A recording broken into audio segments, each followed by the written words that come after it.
একদিন এক নেকড়ে খাবার খেতে গিয়ে গলায় হাড় আটকে ফেলল। ব্যথায় কষ্ট পেয়ে সে সবার কাছে সাহায্য চাইতে লাগল।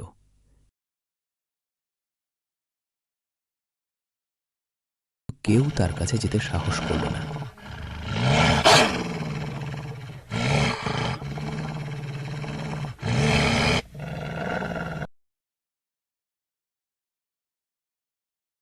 শেষে এক বক রাজি হল সাহায্য করতে।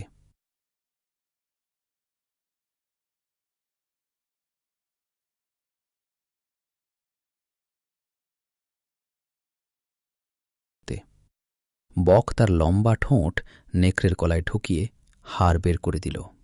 হাড় বের হওয়ার পর বক বলল, এবার আমাকে পুরস্কার দাও।